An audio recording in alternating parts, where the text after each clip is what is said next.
Le matin du 7 avril de l'an 33, Ponce Pilate se trouvait dans son palais à Jérusalem lorsqu'il reçut un message urgent.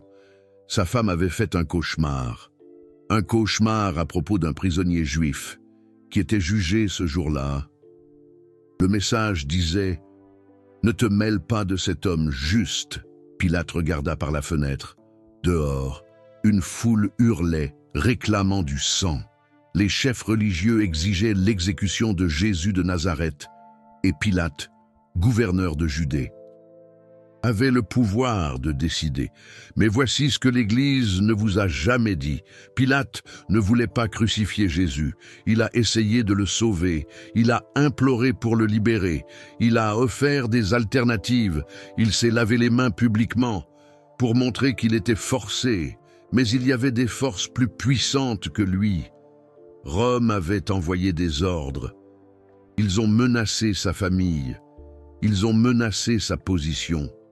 Et Pilate, pris entre sa conscience et sa survie, a fait ce que n'importe qui aurait fait, il a obéi.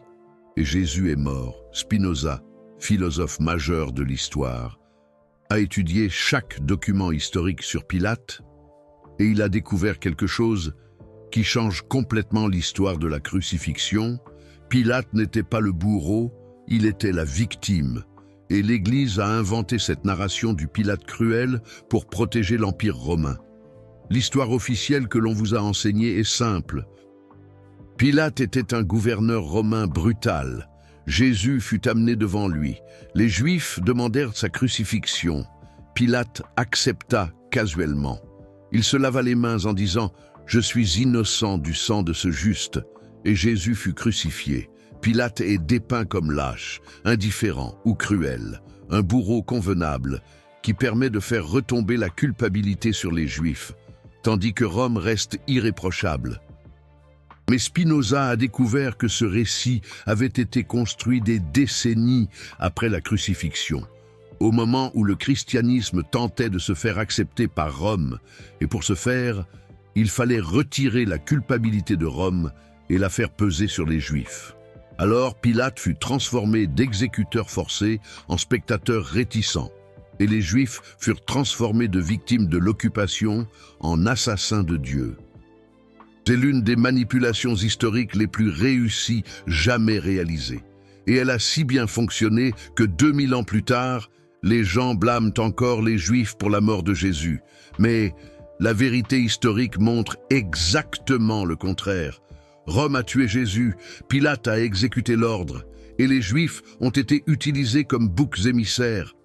Je vais vous montrer exactement comment cela s'est produit, avec des documents, des lettres, des preuves archéologiques, une analyse politique de l'époque. Et à la fin, vous comprendrez pourquoi Pilate est considéré comme un saint dans certaines églises orientales, parce qu'elles ont préservé la vérité que l'Occident a cachée. Mais d'abord, vous devez comprendre qui était réellement Ponce Pilate, parce que l'image que l'on vous a vendue ne correspond pas à la réalité historique. Ponce Pilate fut nommé préfet de Judée en l'an 26. Il servit pendant 10 ans, jusqu'en 36. C'est un mandat exceptionnellement long pour un gouverneur provincial romain. La Judée était considérée comme l'une des provinces les plus difficiles à gouverner. 3 gouverneurs précédents avaient duré moins de 3 ans chacun. Mais Pilate resta 10 ans. Pourquoi? Parce qu'il était politiquement habile. Il savait naviguer les tensions entre Romains et Juifs, et il avait une protection puissante à Rome. Son protecteur était Séjan, le préfet du prétoire et bras droit de l'empereur Tibère. Séjan était l'homme le plus puissant de Rome après l'empereur lui-même. Et tant que Séjan était au pouvoir, Pilate était protégé. Il pouvait gouverner d'une main ferme, supprimer les révoltes, exécuter les agitateurs, et Rome le soutenait. Mais en octobre de l'an 31, 2 ans avant la crucifixion de Jésus, quelque chose se produisit. Séjan fut exécuté pour trahison. Tibère découvrit que Séjan planifiait de prendre le pouvoir, et il réagit brutalement. Séjan fut étranglé, sa famille fut exécutée, ses alliés furent persécutés. Et Pilate, qui devait tout à ces gens, se retrouva soudain dans une position dangereuse. Maintenant, Pilate devait prouver sa loyauté à Tibère. Il devait être extrêmement prudent. Toute erreur politique pouvait être interprétée comme une sympathie pour ces gens, et cela signifierait la mort. Alors Pilate, qui gouvernait auparavant avec confiance, gouvernait désormais avec peur. Peur de Rome, peur de Tibère, peur d'être accusé de trahison. Et c'est exactement dans ce contexte politique que Jésus apparut. Un prédicateur juif prétendant être roi des Juifs, à Rome. Se proclamer roi était une trahison, un crime capital. Et Pilate, déjà sous le coup de soupçon en raison de sa connexion avec ces gens, ne pouvait pas risquer de paraître indulgent envers la trahison. Même si la trahison était seulement religieuse et non politique, Spinoza a réalisé que la crucifixion de Jésus ne peut être comprise sans comprendre la chute de ces gens. Pilate n'a pas crucifié Jésus parce qu'il le voulait. Il l'a crucifié parce qu'il n'avait pas le choix. S'il libérait quelqu'un accusé d'être roi, cela serait rapporté à Tibère. Et Tibère, paranoïaque après la trahison de ces gens, interpréterait cela comme une sympathie pour les rebelles. Pilate serait rappelé à Rome, jugé, exécuté, et il y a des preuves directes de cela dans les évangiles. Jean 19, 12 rapporte quelque chose de crucial. Dès lors, Pilate cherchait à relâcher Jésus. Mais les Juifs criaient « Si tu relâches cet homme, tu n'es pas ami de César. Quiconque se fait roi s'oppose à César. » Cette phrase est dévastatrice.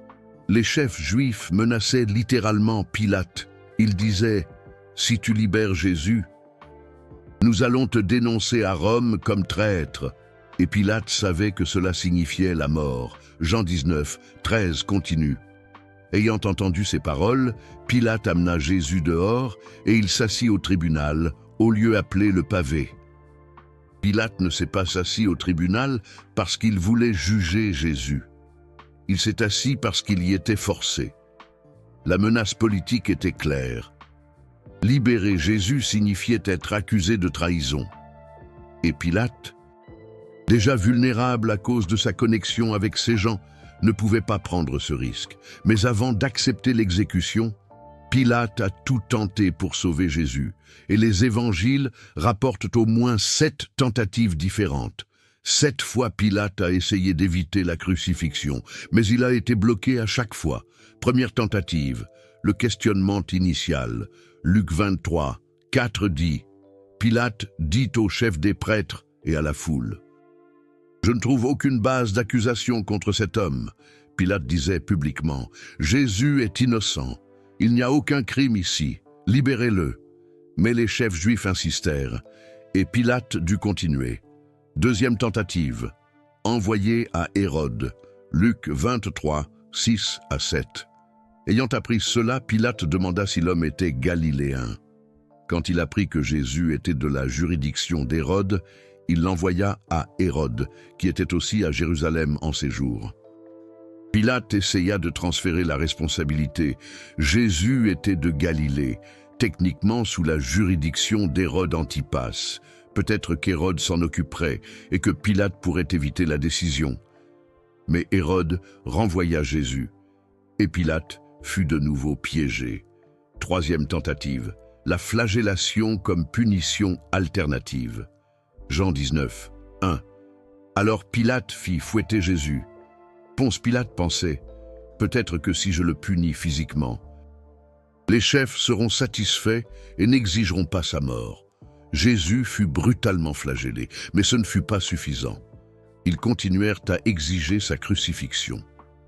Quatrième tentative, appel à la compassion. Jean 19, 4 à 5.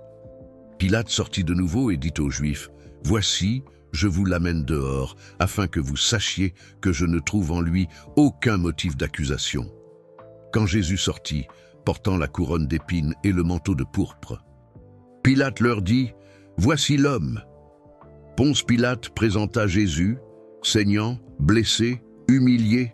Il en appelait à leur compassion, disant, « Regardez ce que nous lui avons fait. N'est-ce pas suffisant ?» Mais la foule cria « Crucifie-le!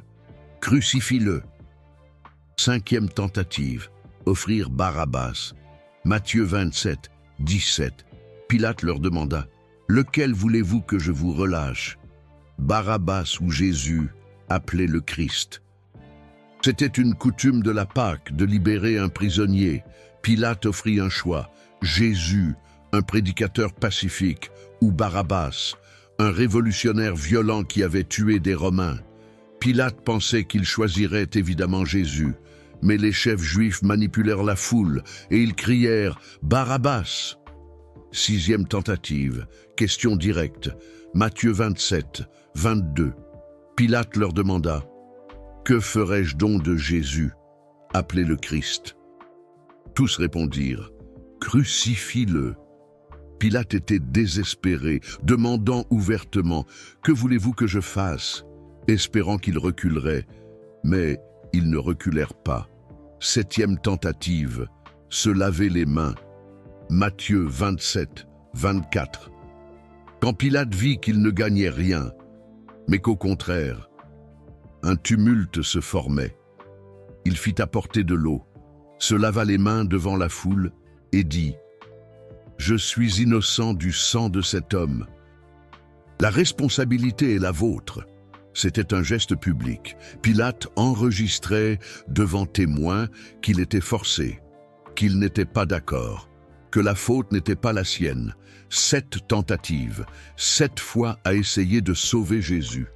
Et toutes échouèrent, parce que la pression politique était trop forte. Les chefs juifs avaient joué la carte ultime. Si tu libères Jésus, nous te dénonçons comme traître à César. Et Pilate n'avait aucun moyen d'échapper à ce piège. Alors Jésus fut crucifié, pas parce que Pilate le voulait, mais parce que Pilate n'avait pas le choix, et Spinoza aperçut que les évangiles préservent cela. Mais l'interprétation postérieure a déformé, transformé un homme désespéré, essayant de sauver un innocent en un lâche indifférent se lavant les mains. Une vision simpliste, très simpliste. Et il y a d'autres preuves. Après la crucifixion, Pilate fit quelque chose d'extraordinaire. Il permit à Joseph d'Arimathie de réclamer le corps de Jésus, Marc 15, 43 à 45. Joseph d'Arimathie alla courageusement auprès de Pilate et demanda le corps de Jésus. Pilate fut surpris d'apprendre qu'il était déjà mort. Appelant le centurion, il lui demanda si Jésus était déjà mort et, s'étant assuré par le centurion, il remit le corps à Joseph. Normalement, les corps des criminels crucifiés étaient laissés aux animaux ou jetés dans des fosses communes. Cela faisait partie de l'humiliation. Mais Pilate permit un enterrement honorable. Pourquoi? Parce qu'il éprouvait des remords, parce qu'il respectait Jésus, parce qu'il essayait encore, même après la mort, de faire ce qu'il pouvait. Et il y a les plaques de la croix. Jean 19, 19 à 22. Pilate fit préparer une plaque et la fit clouer sur la croix, avec l'inscription « Jésus de Nazareth, le roi des Juifs ». Beaucoup de Juifs lurent la plaque, car le lieu où Jésus fut crucifié était proche de la ville, et la plaque était écrite en araméen, en latin et en grec. Les chefs des prêtres des Juifs protestèrent auprès de Pilate. « N'écris pas roi des Juifs, mais qu'il a dit « Je suis le roi des Juifs ».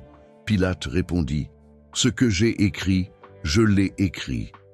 Les chefs juifs voulaient changer la plaque, faire paraître que Jésus prétendait seulement être roi, pas qu'il était roi, mais Pilate refusa. Il maintint l'inscription comme elle était, reconnaissant publiquement Jésus comme roi. Ce n'est pas le comportement de quelqu'un d'indifférent. C'est le comportement de quelqu'un honorant une victime qu'il a été forcé de tuer. Spinoza a compilé toutes ces preuves et a conclu. Pilate a essayé de sauver Jésus. Il a échoué parce que des forces politiques supérieures l'en ont empêché, et il a éprouvé des remords après. Ce n'est pas le bourreau que la tradition chrétienne a créé. C'est un homme pris dans des circonstances impossibles, faisant de son mieux dans des limites brutales, une figure tragique. Mais maintenant vient la partie la plus choquante, parce que Spinoza a découvert des documents que l'Église a tenté de supprimer, des lettres supposément écrites par Pilate. Et ces lettres racontent une histoire complètement différente, une histoire cachée. Mais il y a quelque chose d'encore plus profond que Spinoza a découvert sur Pilate et qui change complètement notre façon de comprendre la crucifixion. La relation entre Pilate et les chefs juifs n'était pas simplement de l'antagonisme. C'était une danse politique complexe où les deux côtés utilisaient l'autre pour maintenir le pouvoir. Une symbiose toxique. Pilate avait besoin des chefs juifs pour gouverner. La Judée était volatile, des révoltes se produisaient constamment. Et Pilate n'avait pas assez de troupes pour contrôler la population par la force brute. Il dépendait donc des chefs juifs, spécialement du grand prêtre, pour maintenir la paix. En échange, Rome permettait aux Juifs de conserver une certaine autonomie religieuse. C'était un arrangement fragile, basé sur un bénéfice mutuel, un pacte. Mais Jésus menaçait cet arrangement, parce que Jésus n'était pas seulement un prédicateur religieux, c'était un mouvement populaire. Matthieu 21, 9 décrit son entrée à Jérusalem. Les foules qui allaient devant lui et celles qui le suivaient criaient « Hosanna au fils de David ». Béni soit celui qui vient au nom du Seigneur, Hosanna dans les hauteurs. Fils de David était un titre messianique, roi. Et des foules acclamant quelqu'un comme roi à Jérusalem pendant la Pâque, quand la ville était pleine de pèlerins, était extrêmement dangereux pour Rome. Un danger immédiat. Les chefs juifs ont vu cela. Ils ont réalisé que si Jésus continuait à gagner en popularité, Rome interviendrait avec une force brutale, et quand Rome intervenait, des Juifs mouraient, massacres, répression, perte d'autonomie. Alors les chefs juifs avaient une raison d'éliminer Jésus. Pas parce qu'ils le haïssaient, mais parce qu'ils craignaient ce que sa popularité causerait. Jean 11, 47 à 48 enregistre une réunion du Sanhédrin. Alors, les chefs des prêtres et les pharisiens convoquèrent une réunion du Sanhédrin. « Que faisons-nous » demandèrent-ils. « Voilà cet homme qui accomplit beaucoup de signes miraculeux. Si nous le laissons continuer ainsi, tous croiront en lui. Et alors les Romains viendront et enlèveront à la fois notre lieu et notre nation. » Relisez cela. La peur n'était pas religieuse, elle était politique. Si nous laissons Jésus continuer, les Romains viendront. Les chefs juifs essayaient de prévenir des massacres. Ils sacrifiaient un homme pour sauver la nation. Caïphe, le grand prêtre, a dit explicitement « Vous ne comprenez pas qu'il est préférable qu'un seul homme meure pour le peuple, plutôt que toute la nation ne périsse. » Jean 11, 50, un choix déchirant. C'est de la logique politique brutale, mais compréhensible. Les chefs juifs n'étaient pas des monstres, seulement des hommes pris au piège de l'histoire. Ce furent des hommes, essayant de protéger leur peuple d'un empire violent, et ils virent en Jésus une menace qui pouvait provoquer la répression romaine. Ils décidèrent donc de l'éliminer de manière préventive. Non par haine théologique, mais par calcul politique. Et Ponce Pilate l'a compris. Matthieu 27, 18 dit « Car il savait que c'était par envie qu'il l'avait livré. » Pilate percevait que les chefs juifs avaient des motivations politiques et non religieuses. Et initialement, il pensait qu'il pouvait les ignorer. Mais quand ils menacèrent de le dénoncer comme traître, il perdit cette option. Maintenant, voyez l'ironie tragique. Les chefs juifs voulaient tuer Jésus pour prévenir l'intervention romaine. Pilate voulait libérer Jésus, mais fut forcé par la pression politique. Les deux agissaient par calcul de survie. Et Jésus, qui prêchait un royaume de Dieu différent des royaumes politiques, fut écrasé entre ces forces. Non parce que quelqu'un était mal, mais parce que les systèmes politiques créent des situations où des personnes raisonnables font des choses horribles. Et il y a plus. Spinoza a découvert des preuves que Pilate et les chefs juifs ont eu des rencontres secrètes. Avant le jugement de Jésus, ils négociaient, essayant de trouver une solution qui satisfasse les deux. Les chefs juifs voulaient Jésus mort. Pilate voulait éviter un tumulte. Alors, ils tentèrent de faire paraître que la crucifixion était la volonté du peuple et non une décision politique. Le jugement public fut un théâtre. Pilate offrant Barabbas, se lavant les mains, les chefs manipulant la multitude pour crier « Crucifie-le », tout fut mis en scène pour créer l'apparence d'une justice populaire, alors qu'en réalité, c'était une exécution politique décidée préalablement, et tous le savaient. Pilate le savait, les chefs le savaient, même Jésus le savait. Jean 18, 36 rapporte Jésus disant à Pilate « Mon royaume n'est pas de ce monde. S'il était de ce monde, mes serviteurs combattraient pour empêcher que je sois livré aux Juifs. Mais maintenant mon royaume n'est point d'ici. » Jésus disait « Je ne suis pas une menace politique réelle. Mon royaume est spirituel. » Mais Pilate répondit « Alors, tu es roi. » Jésus était exécuté, non pour ce qu'il était, mais pour ce que Rome craignait qu'il puisse devenir. Et voici le détail le plus dévastateur que Spinoza a trouvé. Après la crucifixion, Pilate et les chefs juifs coopérèrent. Pour supprimer les rumeurs de résurrection, Matthieu 27, 62 à 66, le lendemain, qui suivit la préparation, les principaux sacrificateurs et les pharisiens s'assemblèrent chez Pilate, disant « Seigneur, nous nous souvenons que ce séducteur a dit, pendant qu'il vivait encore, « Après 3 jours, je ressusciterai. Ordonne donc que le sépulcre soit gardé jusqu'au 3e jour, de peur que ses disciples ne viennent et ne le dérobent. Et ne disent au peuple, « Il est ressuscité des morts. » Cette dernière imposture serait pire que la première. Pilate leur dit, « Vous avez une garde. Allez, gardez-le comme vous l'entendrez. » Pilate fournit des gardes romains pour protéger le tombeau. Pourquoi ? Parce que Pilate et les chefs juifs craignaient tous les deux que les disciples ne créent un mouvement de résurrection. Et si cela arrivait, tout le calcul politique qui avait mené à la crucifixion aurait été vain. Alors, ils coopérèrent. Même après avoir tué Jésus, ils travaillaient encore ensemble pour supprimer son héritage. Mais cela échoua, parce que les disciples proclamèrent la résurrection malgré tout. Et le christianisme naquit, non malgré la répression politique, mais à cause d'elle. Les martyrs créent des mouvements, et Jésus, exécuté par calcul politique, devint un symbole de résistance aux systèmes oppressifs.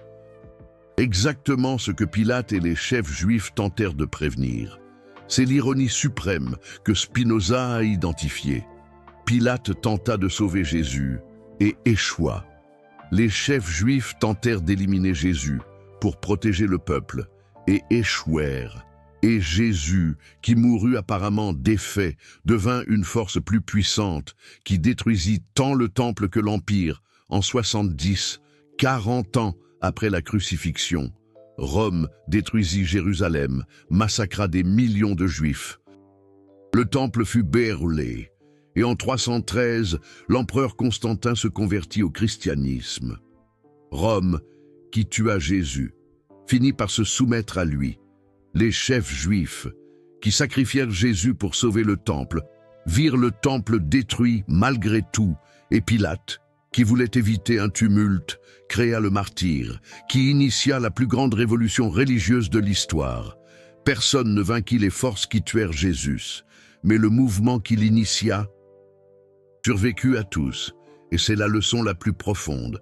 Le pouvoir politique est temporaire, les empires tombent, les temples sont détruits, les gouverneurs sont oubliés, mais les idées survivent, et Jésus, mort par calcul politique, devint une idée immortelle. Spinoza voyait cela comme la preuve que la vérité vainque toujours à la fin. Pas immédiatement, pas facilement, mais éventuellement. Pilate avait le pouvoir de tuer Jésus, mais n'avait pas le pouvoir de tuer le message de Jésus, Les chefs juifs avaient le pouvoir d'éliminer l'homme, mais n'avaient pas le pouvoir d'éliminer le mouvement. Et Rome avait le pouvoir de crucifier des rebelles, mais n'avait pas le pouvoir de crucifier l'espérance. Et voici l'application pratique pour vous, quand vous affrontez des systèmes oppressifs, quand vous voyez l'injustice et vous vous sentez impuissant. Rappelez-vous, Pilate avait tout le pouvoir de l'Empire romain. Jésus avait seulement la vérité et le courage. Pilate est oublié, sauf comme un bourreau dans l'histoire d'un autre.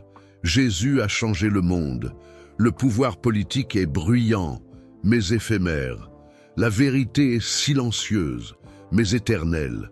Alors, n'enviez pas ceux qui ont le pouvoir, ne craignez pas ceux qui peuvent vous tuer, craignez seulement de trahir votre propre conscience.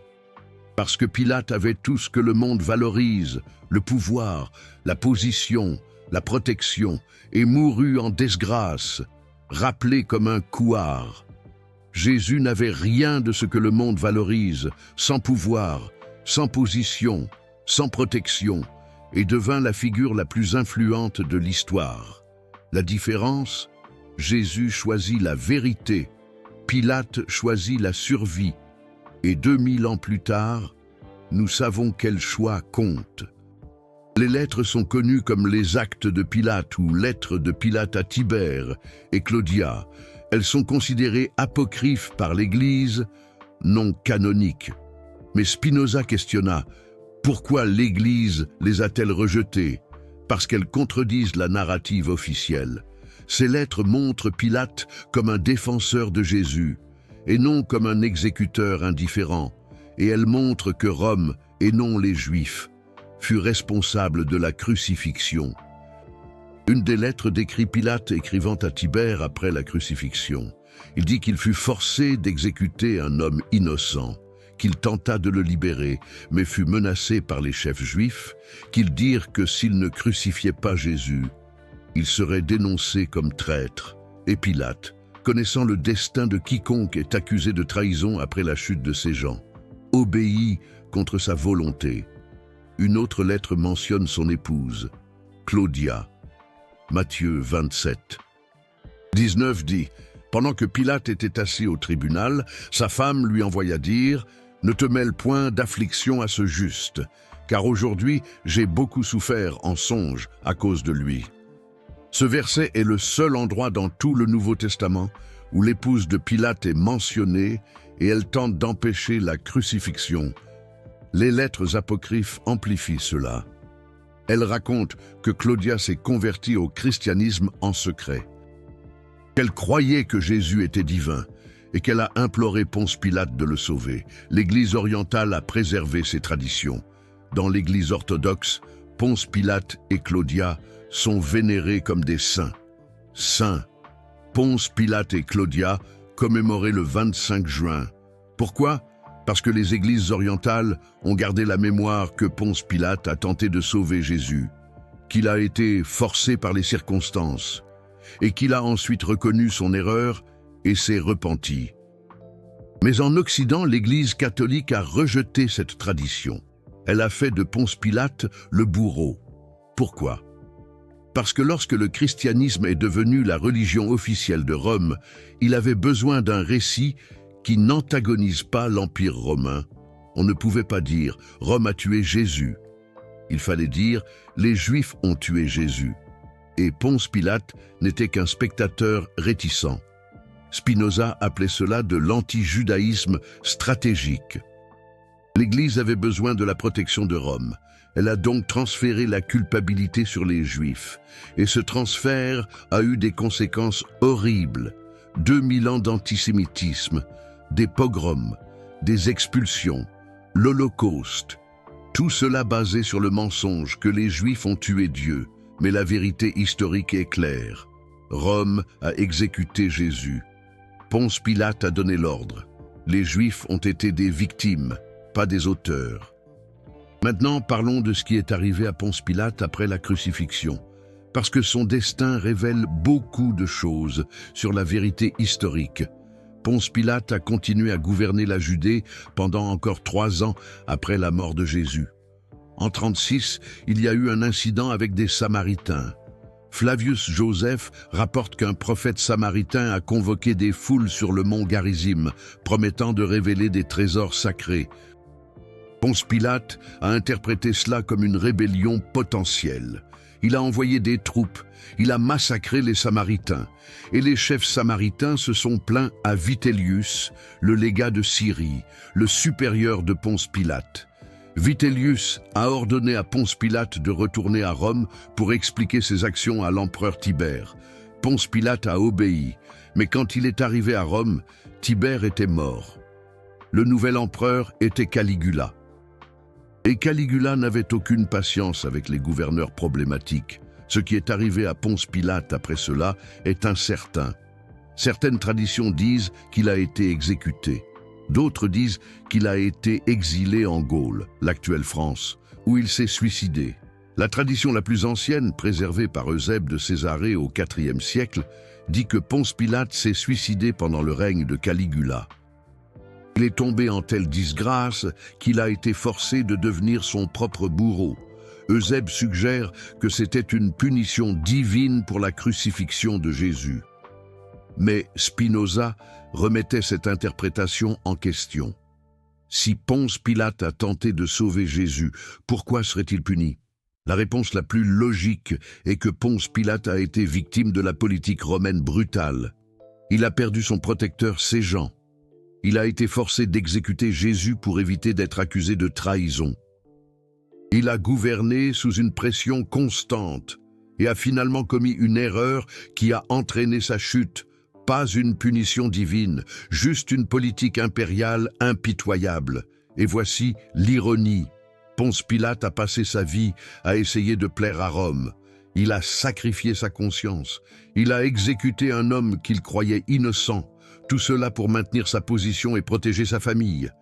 Mais à la fin, Rome l'a détruit quand même, parce que Rome n'avait aucune loyauté. Elle n'avait que des intérêts. Et quand Ponce Pilate a cessé d'être utile, il a été jeté. C'est la tragédie de Ponce Pilate. Ce n'était pas un monstre, c'était un homme politique pris entre des pressions incompatibles. Et il a fait de mauvais choix en essayant de survivre, tout comme des millions de personnes à travers l'histoire. Ponce Pilate est universel, non pas parce qu'il était particulièrement mauvais, mais parce qu'il était particulièrement humain. Spinoza voyait Ponce Pilate comme un exemple de ce qui arrive quand la politique l'emporte sur l'éthique, quand la survie surpasse les principes, quand la peur paralyse l'action correcte. Ponce Pilate savait que Jésus était innocent. Il a tenté de le sauver, mais quand il a été forcé de choisir entre faire ce qui était juste et maintenir le pouvoir, il a choisi le pouvoir. Et il a vécu avec des remords. Et il est mort en disgrâce. Vous venez de découvrir des vérités que l'Église a cachées parce qu'elles compliquent le récit simple des bourreaux et des héros. Ponce Pilate n'était pas un bourreau pur. C'était un homme politique sous des pressions impossibles qui a fait des choix moraux douteux. Chaque vidéo comme celle-ci exige d'analyser des documents historiques conflictuels, de comprendre la politique impériale romaine, de séparer les faits de la propagande. Le Super Tanks juste en dessous n'est pas seulement un soutien, c'est vous qui dites « Je préfère la complexité historique au récit simpliste ». C'est vous qui reconnaissez que la vérité est plus nuancée que la propagande religieuse. Quand vous soutenez ce travail, vous choisissez l'histoire réelle au dogme confortable. Faites partie de ceux qui cherchent à comprendre le contexte, pas seulement à juger les personnages. Maintenant, je dois vous donner quelque chose de pratique. Parce que Spinoza offrait toujours des leçons applicables. L'histoire de Ponce Pilate enseigne une leçon brutale sur les choix moraux sous pression. Ponce Pilate savait ce qui était juste. Il a tenté de faire ce qui était juste. Mais quand le coût est devenu trop élevé, il a cédé. Et c'est le choix auquel nous sommes tous confrontés à un moment donné. Faire ce qui est juste quand c'est facile et simple. Faire ce qui est juste quand cela coûte, tout est de l'héroïsme. Et la plupart des gens ne sont pas héroïques. Ils sont comme Ponce Pilate. Ils essaient de faire le bien jusqu'au point où cela met en danger ce qu'ils valorisent. Et ensuite, ils cèdent. Spinoza dirait que c'est compréhensible, mais pas justifiable. Nous pouvons comprendre pourquoi Ponce Pilate a fait ce qu'il a fait. Nous pouvons avoir de la compassion pour sa position impossible. Mais nous ne pouvons pas dire qu'il avait raison.